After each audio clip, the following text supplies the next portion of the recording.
Good morning. Unique education centre पर आपका स्वागत है। पिछले वीडियो में हम लोग जहाँ पर रुके थे उसके आगे बढ़ते हैं। तो अभी तक हमने ये देखा था कि ब्रिटेन के वैज्ञानिक थे, उनका नाम था विलियम हर्सले। विलियम हर्सले ने ये बताया था कि ये जो हमारा सौरमंडल है, ये इस जो आकाशगंगा है, ये वाली आकाशगंगा हमारी, इस आकाशगंगा का एक अंश मात्र है। अभी आप देख रहे हो यहाँ पर जो सूर्य दिख रहा है, ये एक अंश मात्र ही तो है इसका। इतना बड़ा आकाशगंगा है, इसका एक छोटे से हिस्से में सूर्य है। अभी तक हमने ये देखा था, लेकिन अभी भी खोज आगे जारी थी, कुछ नए नए तथ्य निकाला जाए। तो इसी कड़ी में हम एक वैज्ञानिक और शामिल होते हैं। बात थी 1925 की। 1925 की बात है।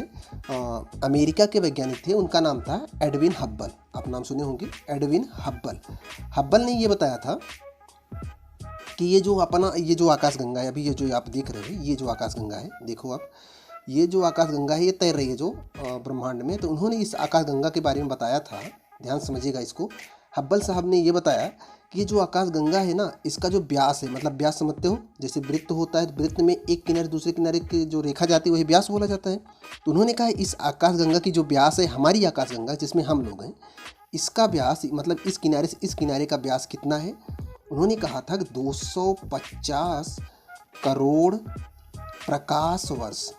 प्रकाश वर्ष समझते हो, प्रकाश वर्ष ये क्या है, समय का मात्रक नहीं है प्रकाश वर्ष, ये दूरी का मात्रक है।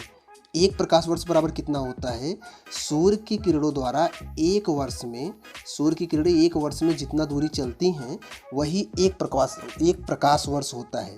तो इन्होंने क्या कहा कि ये जो अपना ये आकाशगंगा है, ये इसका जो व्यास है, इस किनारे से इस किनारे की जो दूरी है, वो 250 करोड़ प्रकाश वर्ष है। अब सोचो कितना ज़्यादा होगा कि एक वर्ष में सूर्य की किरणों द्वारा चली गई दूरी एक प्रकाश वर्ष बोली जाती है, और ये कितना है, 250, उसके साथ साथ करोड़ प्रकाश वर्ष है। अब एक वर्ष में सूर्य की किरणें कितनी दूरी चलेंगी, इतना जानते रहिए कि सूर्य की किरणें एक सेकंड में 3 लाख किलोमीटर चलती हैं।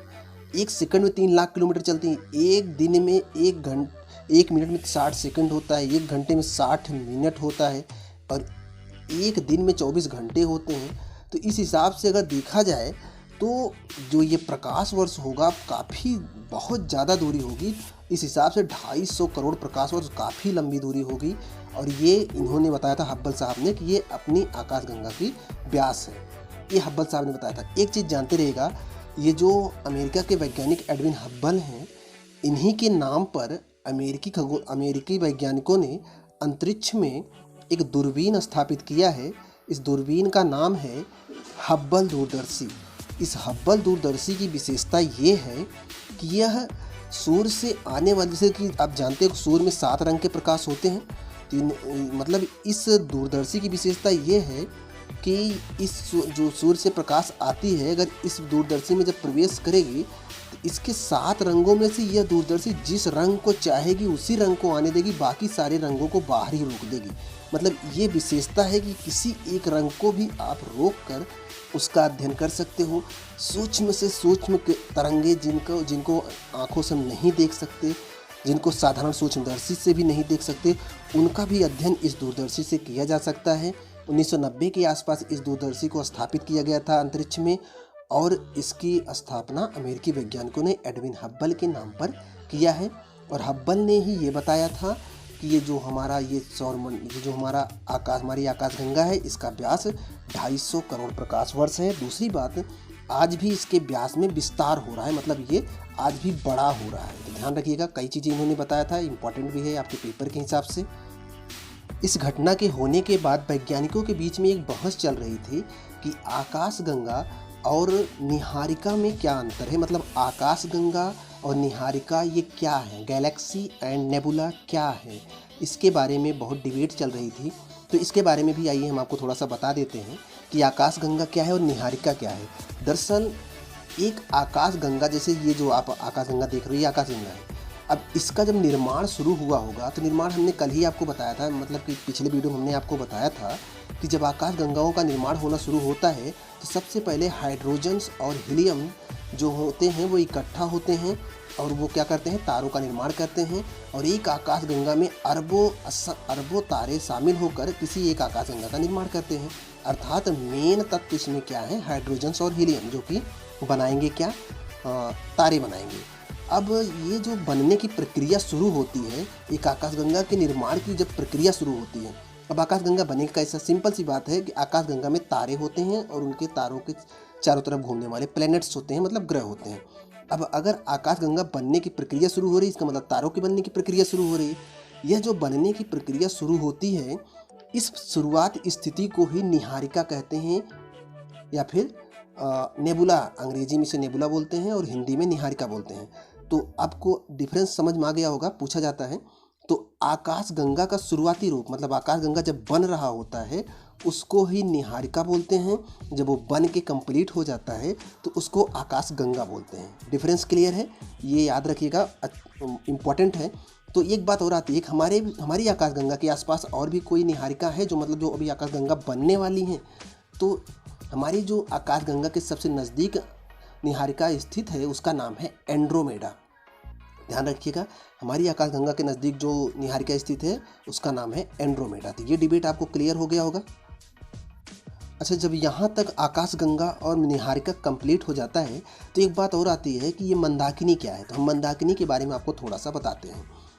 वह आकाशगंगा, ध्यान से सुनिएगा, मंदाकिनी क्या है। तो वह आकाशगंगा जिसमें सूर्य, पृथ्वी, उपग्रह, मतलब जैसे ये वाली आकाशगंगा, तो इसमें क्या है, सूर्य, पृथ्वी, उपग्रह, यहाँ पर देखें आप, वह आकाशगंगा जिसमें सूर्य, पृथ्वी, उपग्रह ये सभी मौजूद हों तो उसे मंदाकिनी कहते हैं। अब ध्यान रखिएगा कि मंदाकिनी, ये जो मंदाकिनी है ये 24 आकाशगंगाओं का एक पुंज है। फिर से मैं समझा रहा हूँ, ध्यान समझिएगा अंतर इसमें। ये जैसे ये आकाशगंगा आप देख रहे हो, ऐसे ही 24 आकाशगंगाएँ, ऐसे ही 24 आकाशगंगाएँ इसके आसपास इकट्ठा हुई हैं। अब ऐसे ही 24 और ये वाली आकाशगंगा और ऐसे 24 आकाशगंगा आसपास और हैं, इनका जो एक पुंज बनता है, एक जो समूह बनता है, इस समूह को बोलते हैं मंदाकिनी। अभी क्लियर है। और मंदाकिनी क्या होता है, मंदाकिनी वह हिस्सा है जिसमें, मतलब कि मंदाकिनी वह समूह है जिसमें आकाशगंगाएं तो हैं, उनमें, उन आकाशगंगाओं में सूर्य है और सूर्य परिवार है। ये बात आपको क्लियर हो रही होगी, इस चीज़ को ध्यान रखिएगा। आइए मैं एक बार फिर से आपको शुरू से सब क्लियर करता हूँ, ध्यान से सुनिएगा।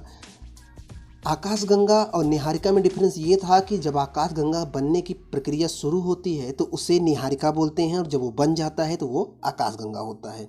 ब्रह्मांड में अरबों असंख्य आकाशगंगाएं तैर रही हैं। अब एक आकाशगंगा की अगर हम बात करें तो उस आकाशगंगा में भी अरबों तारे होते हैं।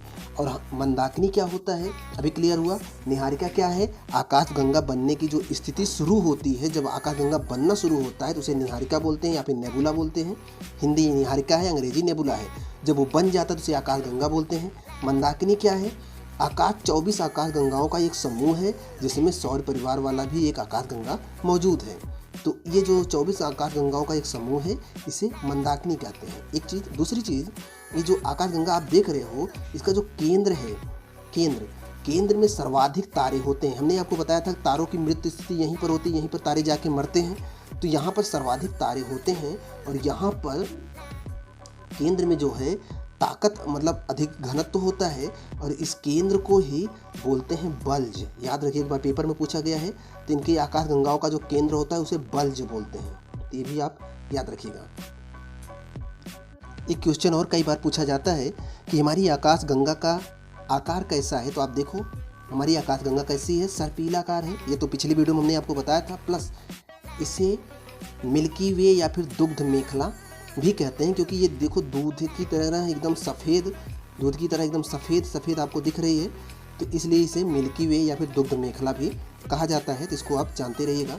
कई चीज़ें यहाँ इंपॉर्टेंट है जो पेपर में पूछा जाता है, और इनके केंद्र में ही, इनके आकाशगंगाओं के केंद्र में ही मिलता है ब्लैक होल्स। ये भी आप जानते रहिएगा। अगले वीडियो में हम कुछ आकाशगंगाओं के अंदर चलेंगे, फिर सूर्य का अध्ययन करेंगे।